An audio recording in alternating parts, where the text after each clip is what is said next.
welcome to Trails Worth Hiking, the show that brings you some of the most interesting backpacking and trekking routes in the world. I'm your host, Jeremy Pendry. In the first part of the show, we bring you the story and history of a trail. Then we tell you what it's like to hike the trail and how you can do it. On this special episode, though, we are doing something a little different. When we go hiking, as much as we love the experience itself, we also love to remember it. And for many of us, a big part of creating memories is taking pictures. So on this episode of Trails Worth Hiking, we take a brief break from giving you trails to add to your to-do list, and instead we consider what it takes to get your best photos when you are on the trail.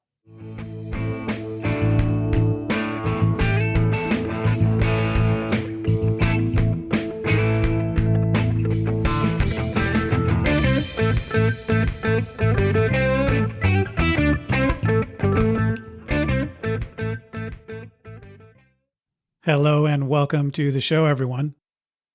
Don't forget to reach out to me at trailsworthhiking@gmail.com if you have ideas for future episodes. This special episode is about getting great photos while you are out hiking. If you're new to the show, let me tell you the typical format. We normally cover a different trail in each episode, including background on the location of the trail, sometimes covering the natural history, the cultural history, and even the history of the trail itself. We usually throw in a good story or two as well, plus an interview of someone who's hiked the trail to help walk us through what it takes to do it. We cover backpacking trails, where you carry everything you need, including all your food. But we also cover trekking routes, where you might stay in local inns or guest houses or hostels, and be able to obtain your meals along the way. If you are interested in checking out one of our typical episodes, the full catalog from the last 2.5 years is available to you on whatever podcast service you are using to listen to the show. If you are interested, for example, in Sierra Nevada wilderness backpacking in California, you might check out episodes we have covering hikes there. We also have an episode about backpacking the Grand Canyon, or another example is an episode about hiking in the White Mountains of New Hampshire. So lots to choose from there if you want to find a great backpacking route to try to do. If international trekking is more your style, we have episodes covering trekking routes in lots of parts of the world, such as Nepal, Japan, Peru, Australia, or even the UK, including a recent episode we did on the West Highland Way in Scotland, which my wife and I hiked this past summer. And there are many great episodes planned for the coming year, so stay tuned as well. But as I said, on this episode, we will do something a little different. And we'll take a break from the barrage of hikes that you've added to your life list to tackle a different subject. Our guest on the show today is Mike Poggioli. Mike is a photographer based in Asheville, North Carolina. He has spent the last several years photographing the Blue Ridge Mountains near where he lives. Some of his best photos of this region are now compiled in his first book, entitled Blue Ridge Dreaming. I'll put a link in the show notes for the book, but you can find it pretty much everywhere, including places like Amazon, Barnes & Noble, and Walmart. In episode 16 on the Foothills Trail, we covered a 77-mile trail in North and South Carolina that is in the southern foothills of the Blue Ridge Mountains. You might check out that episode. There's a great conversation there that I had with Nancy East, who's a pretty impressive hiker who lives in that region. The Foothills Trail is near what's called the Blue Wall, which is the southern escarpment of the Blue Ridge Mountains that drops really precipitously, something like a couple thousand feet, very quickly from the Blue Ridge Mountains to the foothills below. So why don't we back up for a minute and first tackle the question, what are the Blue Ridge Mountains, where Mike does his photography? I covered this as part of episode 16 on the Foothills Trail, which I highly recommend, but I'll do a quick refresher here. So these are the mountains that John Denver called almost heaven, and Thomas Jefferson said about them, "It is impossible for the emotions arising from the sublime to be felt beyond what they are here. The rapture of the spectator is really indescribable." The Blue Ridge Mountains are part of the Appalachian Range. They are likely 1 billion years old. That's billion with a B. They are one of the oldest mountain ranges on Earth and were created by uplift from plate tectonics originally. They were much higher at one time than they are today, but have been weathered by erosion over time. Though even today they contain the highest peaks in the U.S. east of the Rockies. The famous sort of blue look that they have that give them their name is from hydrocarbons released by the forest. A big part of Mike's photography is finding good hikes and places to take photos of the Blue Ridge Mountains from the Blue Ridge Parkway. So what is the Blue Ridge Parkway? And to be honest, this is something I knew nothing about before talking to Mike. The Blue Ridge Parkway is a 469-mile road through the central and southern part of the Blue Ridge Mountains. It starts by Shenandoah National Park in Virginia and goes all the way to the Great Smoky Mountains National Park in North Carolina. It's really a unique road. It's the longest road planned as a single unit in the United States. And strangely, the road itself is actually a national park. Or to be more specific, it's technically a national parkway, which is an elongated national park and protects not just the road, but significant land around it as well. The Blue Ridge Parkway is administered by the National Park Service. Although it itself is part of the National Park Service, it also travels through 4 national forests, which are a different kind of jurisdiction. That's Jefferson, George Washington, Nantahala, and Pisgah National Forests. And there are over 360 miles of hiking trails along the parkway. The parkway was planned during the Great Depression as a federal public works project. President Franklin Delano Roosevelt got the idea after Virginia built Skyline Drive through Shenandoah Park, and he wanted to connect that area to the Great Smoky Mountains. Originally, the proposed route also went into Tennessee and actually didn't go through Asheville, North Carolina, though folks in Asheville lobbied heavily to get the route to come through Asheville. Asheville at the time was suffering heavily from the Depression, and they saw it as an opportunity for tourism, which it was. And eventually they did convince the planners and Roosevelt to shift the location planned for the route so that it went through Asheville, North Carolina. So Mike can thank those thoughtful forefathers in Asheville that the parkway is close to where he lives. Construction of the parkway began in 1937, and many sections opened when they were ready, but the route was not fully completed until 1987, when the Lynn Cove Viaduct, one of the most complicated concrete bridges ever built, was completed. So, yeah, you heard that right. From beginning to end, it took 50 years to complete the parkway. So this is the terrain that Mike Poggioli found himself in North Carolina, in the Blue Ridge Mountains, within easy access to the Blue Ridge Parkway, and his book, Blue Ridge Dreaming, with a lot of his amazing photos of this region, came out of that exploration. So I'm excited to talk to Mike today, not just about his exploration of the Blue Ridge Mountains and his book, but also about photography itself. So why do I want to do a show on photography? Well, the simple answer is I'm not very good at it. The truth is I don't care very much about photography, at least I didn't for a long time. And I don't like to mediate my experience of the wilderness through looking at my phone.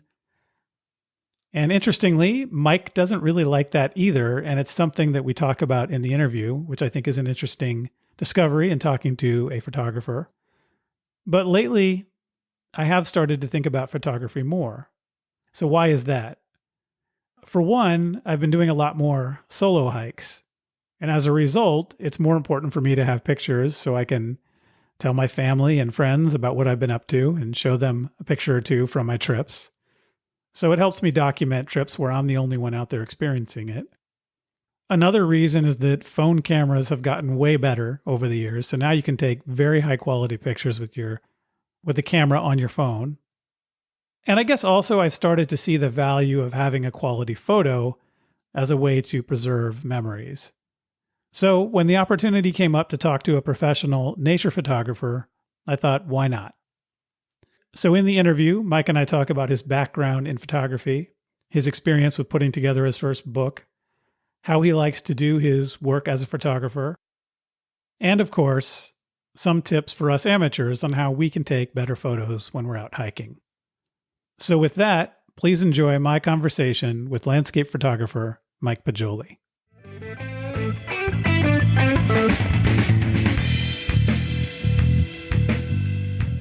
Mike Poggioli, welcome to the program. Thanks for being here. Hey, Jeremy. Thanks for having me.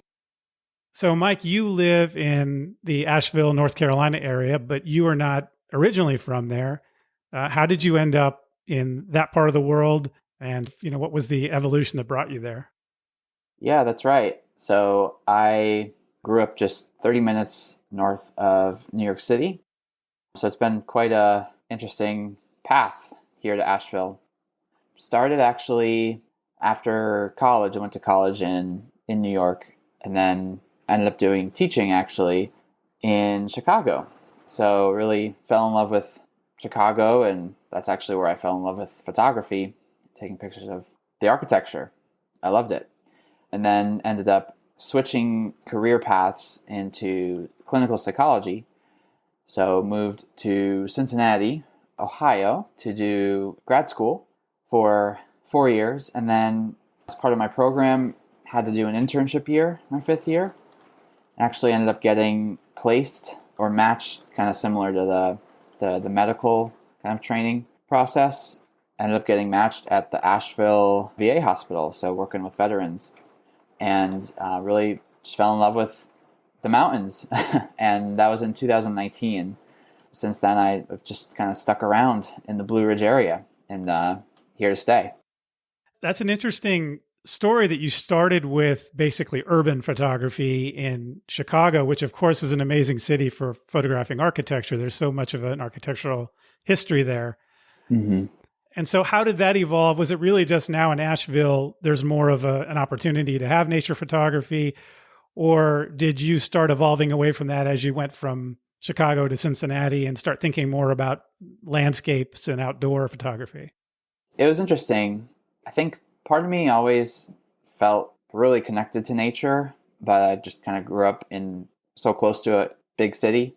And then Chicago too, just felt very familiar. Yeah, so it was actually a pretty abrupt shift. I had never really given that much time or energy to landscape photography, really until 2019, really just a few years ago. It wasn't like a gradual shift. Cincinnati is kind of a cool, it was almost like an in-between. It's like this post-industrial mid-sized city along the Ohio River. So I did get a little bit more outdoors there. So I guess you could say that was a little bit of a connection, but the Asheville downtown is pretty tiny. so it really kind of forced me out there. Yeah, so it was pretty abrupt shift. And so how did you end up discovering the locations around Asheville that you wanted to start photographing? I mean, I know you're right there at the Blue Ridge Mountains, essentially. Some people might have ended up taking photographs of old houses in Asheville or something like that, right? With fall colors on the street. Mm-hmm. But you ended up in the mountains. So how did that evolve? I remember one of the first hikes I did was, I didn't even know much about the Blue Ridge Parkway. A hike I chose that it was a pretty popular hike, Graveyard Fields is what it's called.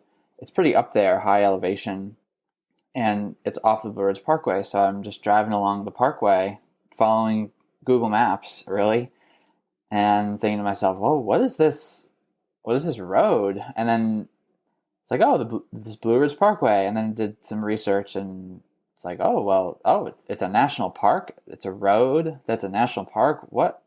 I got to look even more into this. And so it really was just like a kind of discovery process. There's so many overlooks, so it makes it super easy just to kind of pull off and take in the view. There's so many different angles and kind of twists and turns and tunnels, and there's so much to explore just on that alone. And then then it just has so many trailheads just off of it. And I don't know if I'll ever get to all of them, to be perfectly honest. That's how it started. So when you get to the Blue Ridge Parkway and you're starting to explore, you are already a photographer at this point in your life. So did you start seeing this new part of the country that you were exploring through the eyes of a photographer right away? Did you start thinking, how would I take pictures of this? How would I photograph this area as you were starting to get out of your car and go to trailheads and hike up into this area? Yes. People call it the photography bug. You kind of catch it. And once you catch it, in Chicago, I'd say is when I caught it, you really can't get rid of it. So I did notice kind of viewing certain like overlooks and different waterfalls and things as like, oh, even without my camera, because I would go on just lots of hikes without my camera, I kind of, in the back of my head, almost be treating it like a scouting trip. Like, let's look for, is there potential here? Would I come back with my camera? That's something I've actually loved about photography. Is it's something that has really helped me to make the most of the places that I have lived in, just to kind of get out. When I was in Chicago and Cincinnati and here, I think photography took me to places I never would have gone to if I didn't have the bug. But I'll say that with some caution, because you have to kind of find some balance. So I always try to balance that with just being present and really soaking in, if I'm at a waterfall, and this is hard, and it's still something I'm working on, but always trying to put my camera down, just soak it in, take in the scene, the sounds, even the smells, just how it feels, the mist of the water, that kind of thing. So it's a balance I'm still working on. That is really well put, Mike, because that is something I have struggled with forever on all of my hikes and my backpacking trips that I do. Is I really want to be present for the experience and enjoy it, and not always be looking at it through my phone's camera. Mm-hmm. But there is that temptation to say, well, I really got to get a shot of this particular location or this moment. And so it is always a struggle. And I think that just knowing that that's a struggle is probably, in my book, enough to find that balance, because some people don't even think twice about it and never put the phone down and never, or the camera, and are always trying to see the world through that lens. And at the end of the day, I want to have enough pictures to remember the trip for me, because I'm not trying to produce, professional photography like you are, but I also want to have the experience of the trip. And it does sort of get in the way of it, right? At times. And so I think that's a pretty insightful way to think about what you're doing. So thinking about that Blue Ridge Parkway, and it's a 469-mile auto route that has a lot of things to see, I'm sure. Are there particular places along it that people shouldn't miss to get out of their car and take a look? Or in addition to that, maybe some hikes along that route that are your favorite? Yeah. Oh gosh, where do I start? I'd say, well, I'll just kind of plug one of my favorite overlooks is the Looking Glass Rock overlook. It's in the Pisgah Forest section, and it's like this clearing of this view of Looking Glass Rock, which is this. I'm no geologist, but I've been learning they have like these informational signs there. But I just find it so fascinating. It's called a pluton. I hope I'm pronouncing it right, but it's this rock of ancient remnants of a volcanic eruption, and over like all these years, the other mountaintops have kind of eroded around it, but because I guess it's a little bit harder or resistant to erosion, it's just kind of standing out. So I think that's just so cool, the way the light hits it, especially when you get a little frost on it and some ice is melting and kind of falling off the sides, or if you get some fog around it. So that's my favorite. Definitely don't want to miss that one. What about a hike or two? Because that's basically something where you can pull off the road and take a look. Yes. So here's why I love it so much, because you could also, this is not off the parkway, but you can kind of go off of it a little bit, and you can also hike up to the top of Looking Glass Rock. So it's a pretty steep hike, I must say. Very rewarding once you get up there. There's another hike off the Blue Ridge Parkway. It's to a little old fire tower called Frying Pan Tower. So I definitely recommend that, because it's not too long of a hike, and you can walk up this fire tower and you get this really awesome view of just kind of bird's eye view.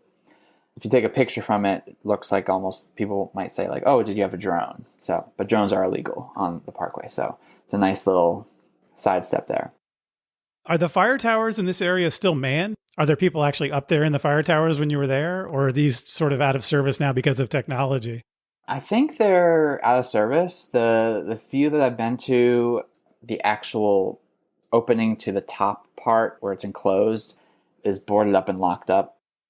All right. And so you spent the last few years in North Carolina. You've explored a lot of the Blue Ridge Parkway. And how did that translate into eventually the idea of a book of your photography of this area? It's been a process. So it kind of started when I was in Chicago. So the publisher of the book, Trope Publishing, I think they do some pretty cool projects. So one of the projects they did was put a photo book of Chicago pictures from just a couple dozen photographers and almost made it this collaborative photo project, which I thought was really great. So I contributed to that book and really liked the work and made some connections with folks there. And then they did a New York City book. I think they're still working on it, and I've contributed to that. So started with those urban pictures. But then when I moved to Asheville, I really challenged myself to just stick with landscape mountain photography.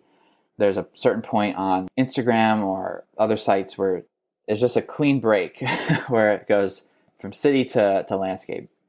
One of the guys I'm pretty close with at Trope, his name is Sam. He's like, Mike, what's going on here? Is this some experiment? You're the city guy.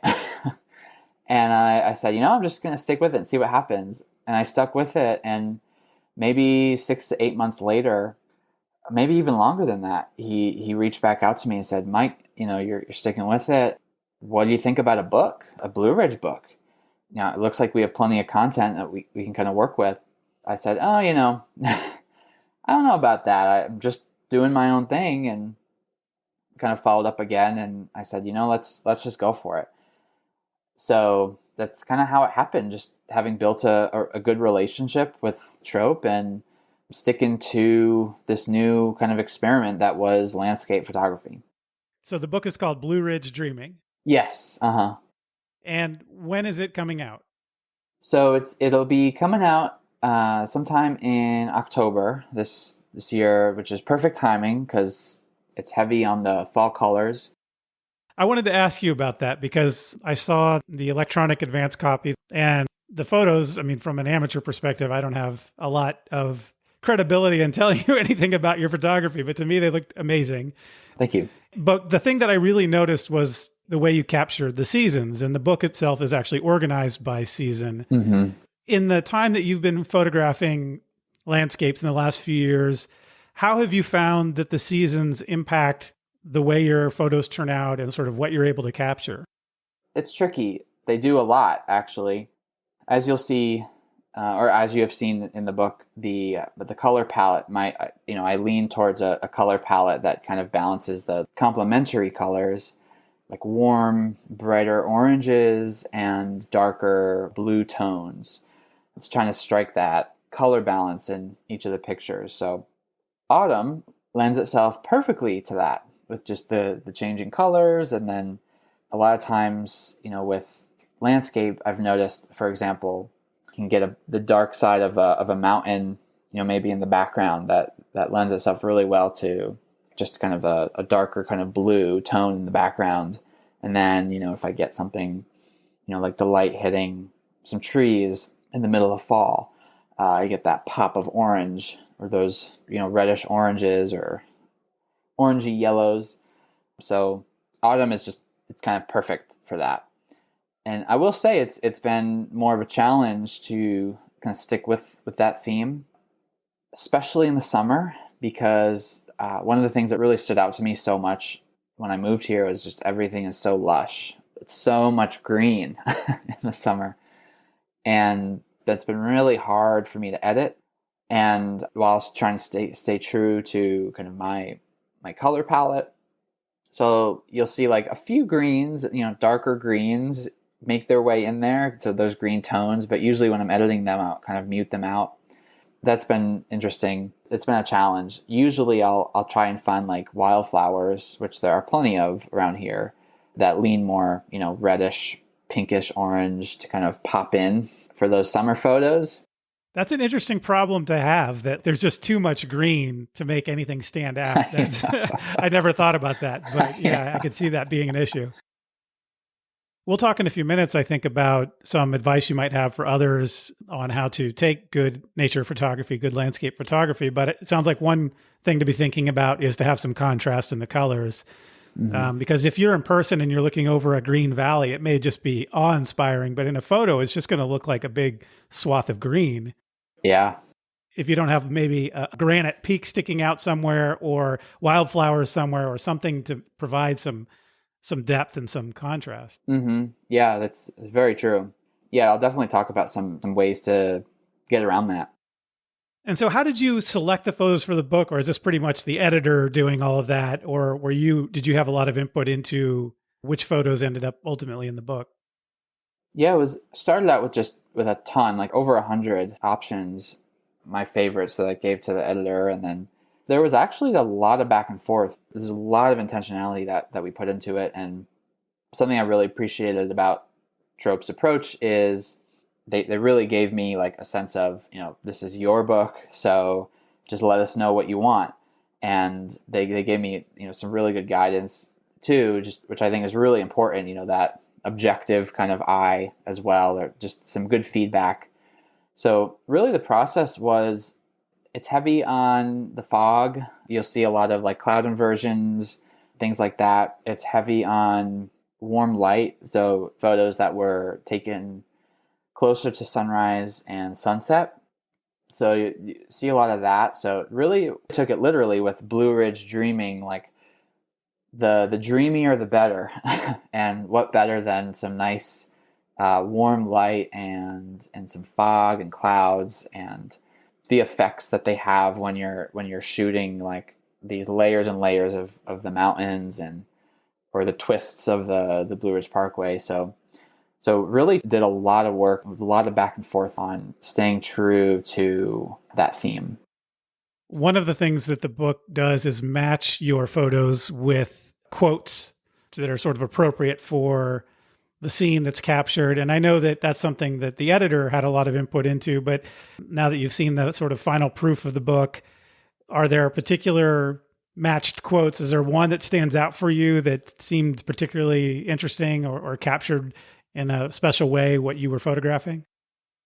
I think they did a really nice job of balancing, they took poetry from just even like local poets and artists and writers from just the Blue Ridge area, mixed with some other, like, I think there's like a Thomas Jefferson quote in there. But one of the ones I like, it's a snowy kind of scene that I took. This was in Water Rock Knob, which is one of my favorite places to go to too, off the parkway. But it had snowed, it was like late November, and the sun was kind of coming through.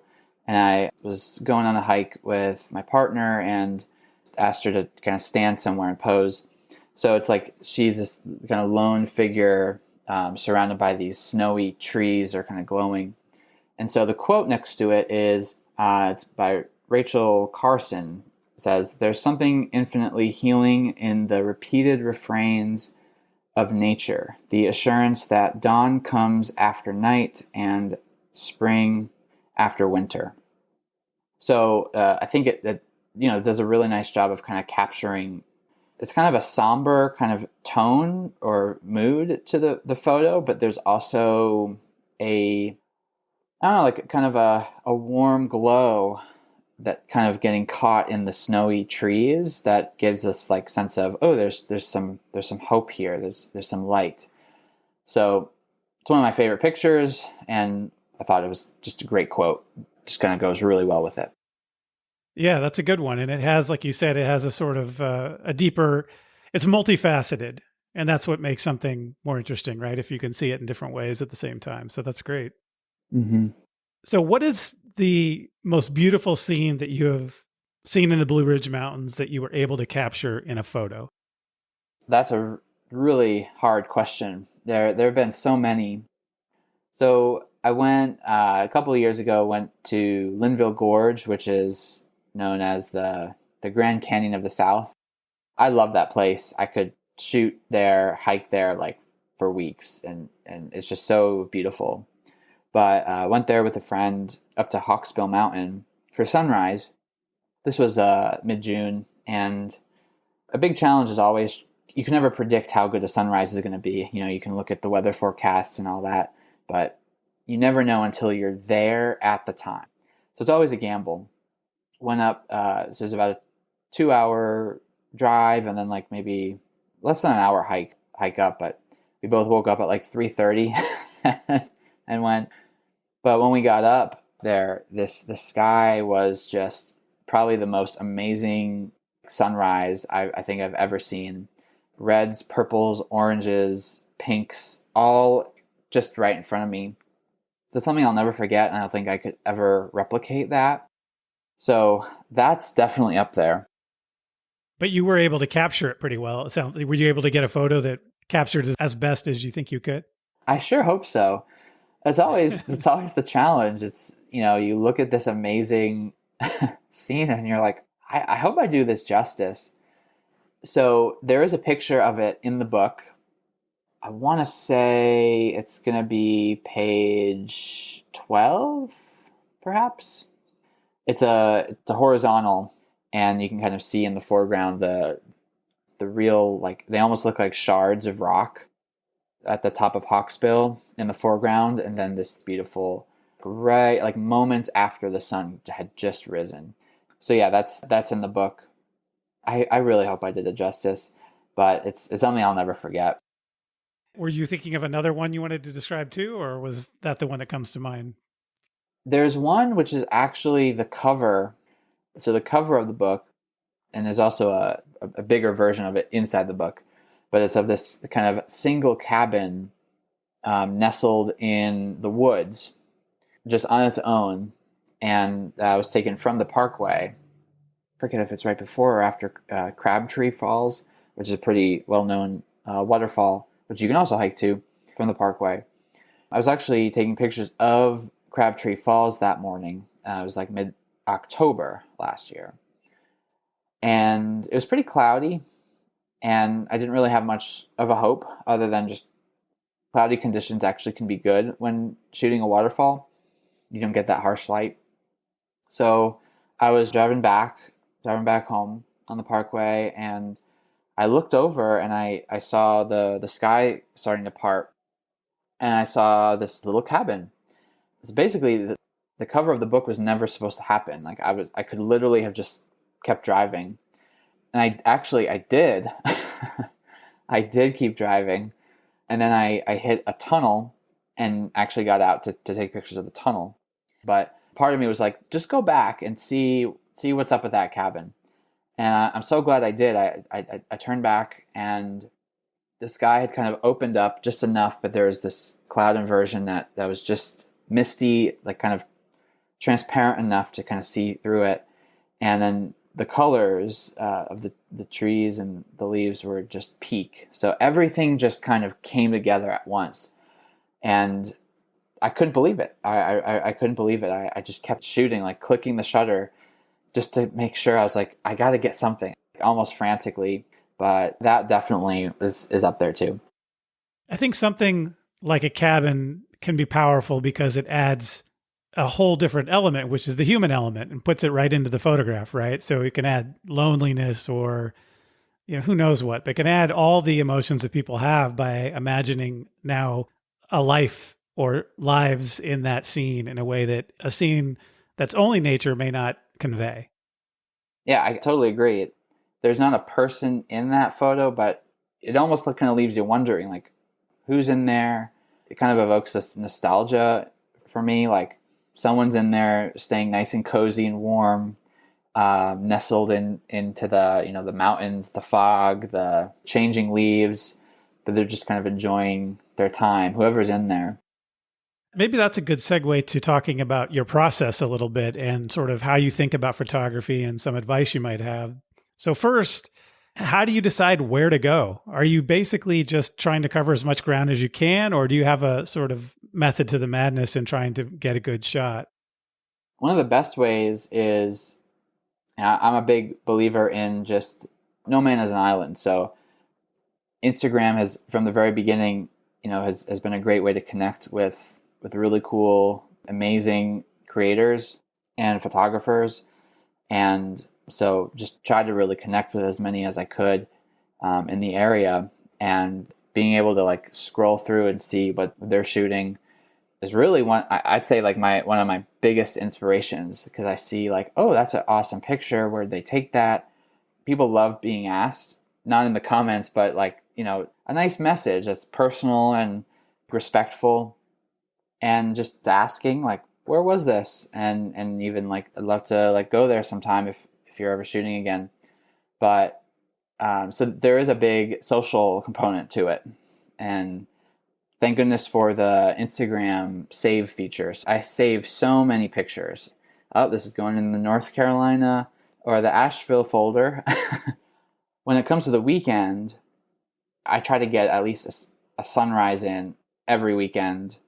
That's been a little difficult in the past year or so. I've started my psychology practice, but I still try to do it. I'll pull my saved pictures up. I'll maybe do a little, Googling. What's this overlook? Can you get this shot from this overlook? Or can I do this hike reasonably, before the sun comes up? And then I'll just pick it. So a lot of times it might be the night before that I just decide like, this is what I'm doing. It's a slow process, gathering the inspiration and, ooh, that's on the bucket list. That shot or that spot is on the bucket list. And then when it's just feasible, it's the night before or a couple nights before that I decide, all right, this is happening. This is where I'm going this weekend. Now, you've mentioned sunrises a few times, and I think most people, even amateurs like me, know that it seems like sunrises, sunsets, morning light, evening light are probably the best times for shots. Is that hold true for you, or are there shots you can get at other times that are still going to be very good?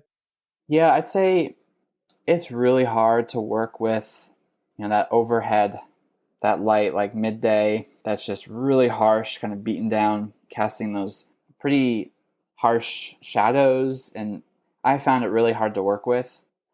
So the more I shoot, the less I take my camera out during the day. I kind of treat the daylight as time to hike and scout places.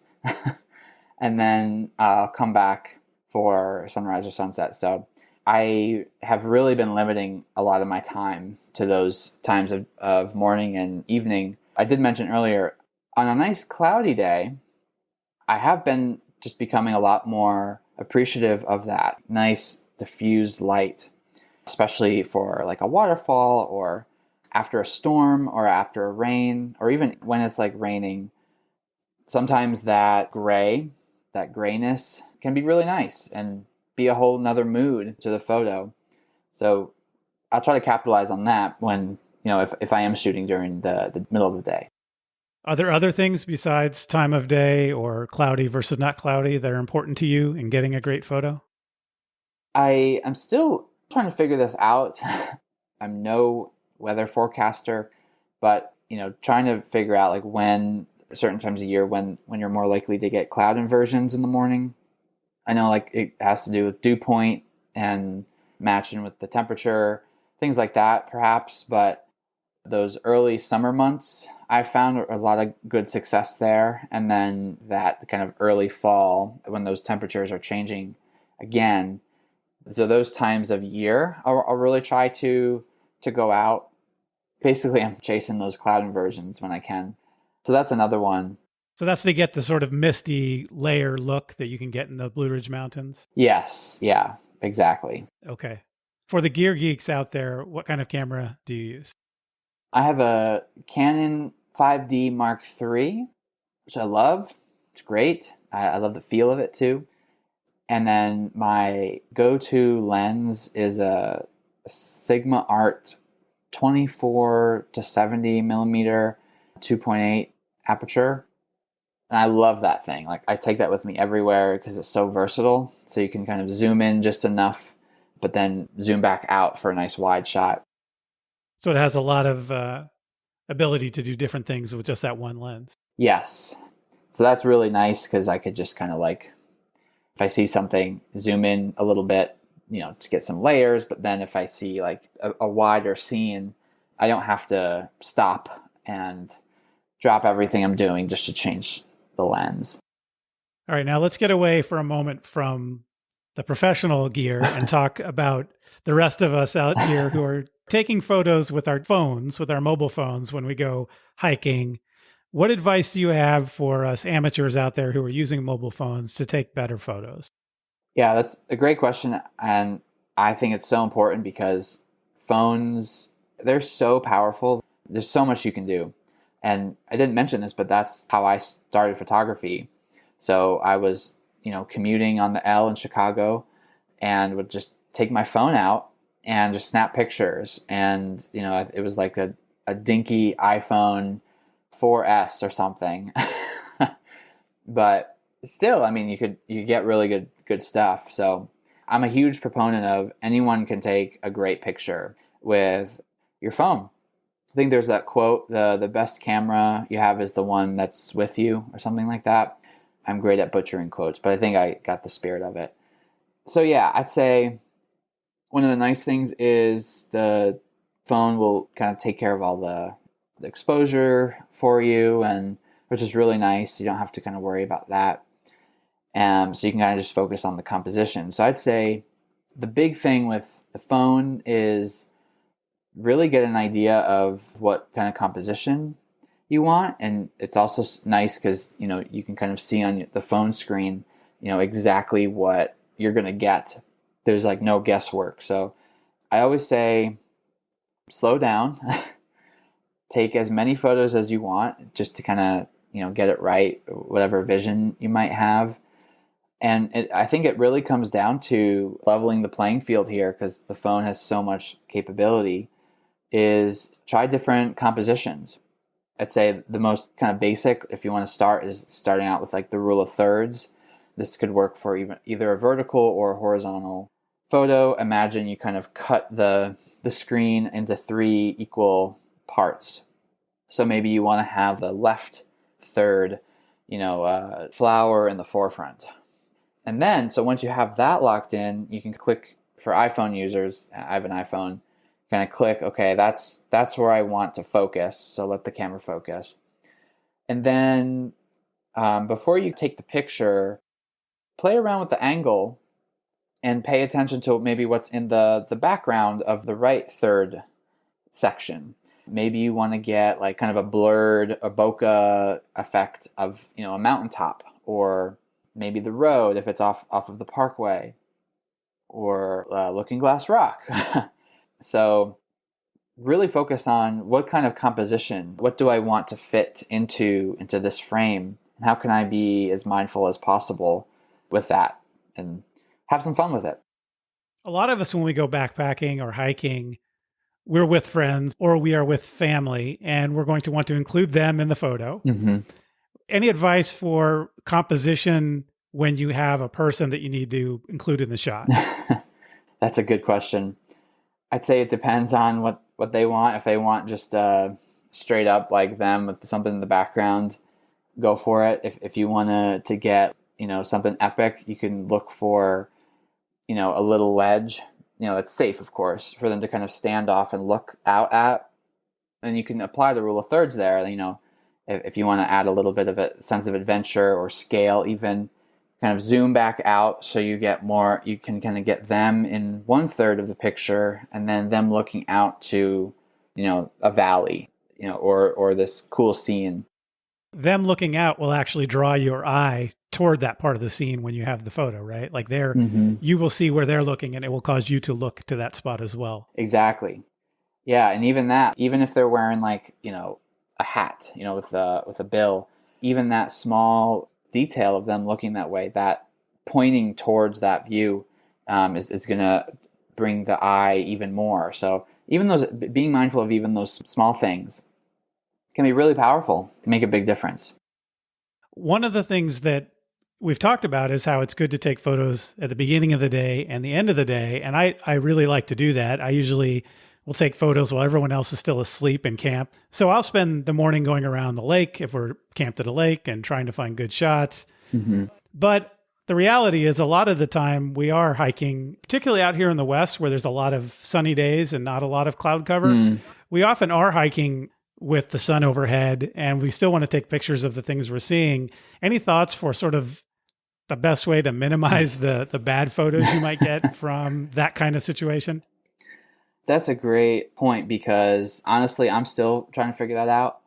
One thing I have found to be useful is using the foreground to almost like frame the subject. So what I mean by that is don't be afraid to, people will see me like off a trail, like sticking my hand in a tree or a bush, and they're like, okay, what on earth is that guy doing?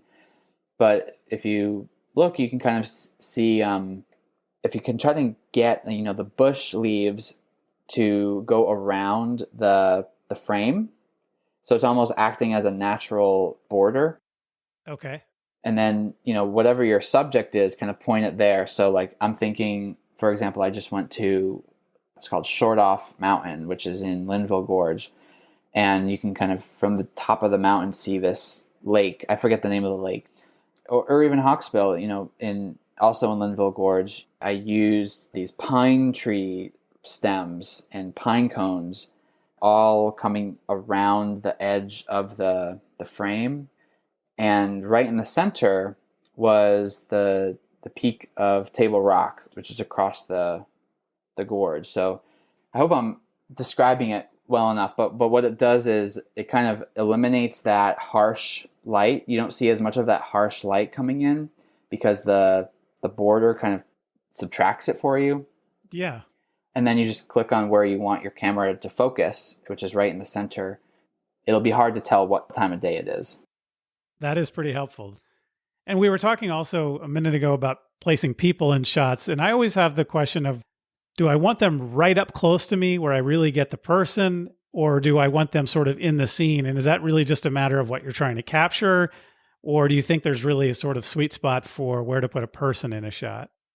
It's hard. If someone just wants a straight up portrait to document, then, that's pretty straightforward. But I'd say you can get creative. Like sometimes there will be like rocks that you can stand on a long path, for example, and maybe you can stand up on that and get them kind of walking down the trail so that you see them in the foreground kind of walking towards maybe this cool converging perspective of the trail leading the eye into the woods or something. So again, bringing in that sense of adventure. I'm a big fan of giving photos a sense of scale. I was at Crabtree Falls yesterday, actually, with a really good friend. And so I stood really kind of far back, and I asked my friend to go like really close to this waterfall. It's this huge, I think it's like an 80-foot waterfall. Don't quote me on that, but it's pretty tall. And so I had him just stand at the base of the waterfall, so you could literally see, he looks like this little ant looking up at this huge waterfall. And so that sense of scale can really make for a powerful image as well. So those are some things you could, I'd always say, give a try. Okay. That sounds like a good idea. And I think that's a good one when the focus is really providing insight into what that waterfall is, right? Like it's not really about a portrait at that point, right? It's more about what are we seeing here and how do we capture that? I think water is difficult. I found that taking pictures of rivers or creeks or waterfalls is very hard to see scale. When you're looking at the picture later, you realize it just looks like just a little tiny creek. It doesn't look like much, even if it was a roaring river when you were there. Right. So that is very hard to capture. And so certainly having a person in the shot can help with that. Mm-hmm. Any other ideas for the amateur photographer who's out there with their phone that we haven't talked about? I think that some of the best advice I can give is just if you really want to capture the beauty of what you're seeing, don't be afraid to put the phone down for a little bit first and just take the scene in. I've been just becoming more, well, I do a lot of mindfulness in my clinical practice. And I think it's so fitting for photography, and anyone can practice it. So before just kind of rushing to take a picture, it's that difference, I think, between like looking for a photo versus letting the photo kind of find you. And take your time and let whatever you find beautiful just kind of hit you, and don't be afraid to take a bunch of pictures of it. That's good advice. I have one more question, which is kind of a technical one with phones, which is they have settings on phones that might be for mountain scenes or certain kind. There's these little buttons on some of the phones where you basically can adjust an automatic adjustment. Do you think those kinds of settings are worth toying with for the typical person, or is it better just to leave the default settings on your phone and clean it up later when you are at home? Yeah, people might disagree with me, but something about those preset modes just kind of makes me cringe a little bit. I don't know why, but I personally would not really use those. I think if someone's curious, I'd say maybe turn it into an experiment. So try with that mode, and then try the same shot with no mode, just free-forming it, and try your own focus. Maybe you can adjust the lighting. Try that on your own. So I personally would stay away from it, but I don't want to discourage anyone. And I'd say, if anything, just check it out for yourself. Mike, this has been really helpful, and I really appreciate the time you've been taking to tell us about your work and about some advice for us amateur photographers out there. But before you go, I've got a few wrap-up questions for you. Sure. And so I was going to ask you what is one piece of gear you don't leave home without, but I think it's probably your camera and your lens. So I'm going to change the question on you last minute here. Is there anything besides your camera and your lens that you like to have every time you go out, particularly if you're hiking? Is there something in particular you always have with you? I love coffee, and I know you're supposed to bring water, which I do, but I always bring some iced coffee in like a thermos or something. You'll always catch me sipping iced coffee. Perfect. That is such a better answer than your lens. And so the area that you live in is also known for some pretty changeable weather, I think. I mean, where the weather can impact what you're doing quite a bit. Mm-hmm. Have you run into some pretty bad weather out there? And is there any time in particular that stands out that you experienced pretty bad weather while you were hiking to do some photography? And how did you deal with that? Yeah, so early on, and I'll give some tips for people to not get into this position. So again, Linville Gorge, I feel like I'm a broken record. I keep talking about it because I love that place. But it was early July, which there are just lots of pop-up thunderstorms. So I went up there, Hawksbill Mountain once again, and there's this really cool cloud in the distance, dark, stormy looking, ominous, really lends itself well to a nice ominous picture. But I noticed it kept getting bigger and it kept coming closer. I mean, this was within maybe less than a half an hour. And I was so caught up in taking pictures that I didn't even think to like head back down or seek cover. But like that, the rain just started pouring, and it was a true thunderstorm, which was actually kind of scary. I was right in it. So the thunder was really loud. The lightning was just popping off left and right. So it was pretty scary. Thankfully, there are all these kind of craggy rocks up there. So I literally crawled into one, like underneath one. And thankfully, it was safe enough. It kept me and my gear dry enough. But it lasted for about an hour. And so I was just there, stuck. So what I learned from that is there's a website called mountainforecast.com. And so if you're ever going to go, especially in the summer, to any kind of like higher elevation, check out Mountain Forecast. And if the peak you're going to isn't there, try to find one nearby. So they have very elevation specific forecasts. And if there's even a chance of a thunderstorm, there'll be like a lightning icon. So definitely want to pay attention to that. Yeah, that's good advice. I've definitely run into some storms I hadn't planned on being stuck in before as well, and it's no fun at times. If you were to take photos of a new and different area besides the Blue Ridge Mountains, where would you want to go to take photos of nature and landscapes? I would love, I have never been to the Pacific Northwest, and I just see so many beautiful photos from there. So I'd love to visit Mount Rainier. Is that how you pronounce it? Mount Rainier, yeah. Yeah, Mount Rainier National Park. So just really anywhere in the Pacific Northwest, I'd love to get out to. It's definitely a dream of mine. So I hope it happens soon. Maybe that'll be your next book. Maybe, yeah, maybe Pacific Northwest Dreaming or something like that. Yeah. All right. Now, I know that you are primarily a day hiker, but on this podcast, we talk a lot about backpacking and trekking. Is that something you'd ever be willing to try, to get out there where you'd stay out there for multiple days at a time? And if it's something you'd consider, where would you want to go? Yeah, I feel like just being a city guy for most of my life, I've definitely been easing myself into that kind of life. I did a couple nights of glamping around here, which is I would consider maybe like a nice starter. Yeah, a nice starter into that. But I was so close to the Appalachian Trail, so I would love to, I could see myself doing some part of the Appalachian Trail and maybe starting off with just a night and then seeing how that goes and then working my way from there. So if and when I do that, I'd want to start here on the Appalachian Trail. That sounds like a good idea. If you do it, let me know. I'm curious to hear how it goes for you. Yeah, for sure. I will. So thanks for coming on the show, Mike. Where can people find you on social media, like Instagram and other places where they can see your work or to get in touch? Yeah, so the best way right now is on Instagram. So if you go to Instagram and put in the username MP the Comeback Kid with 1K, because 2Ks exceeds the character limit.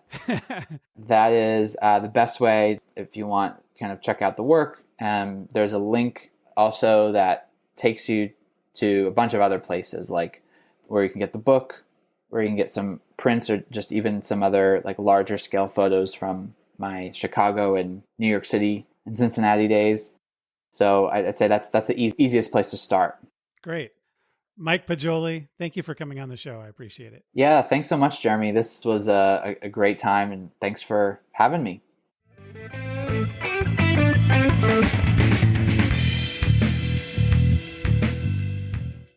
Thanks again to Mike Poggioli for coming on the show.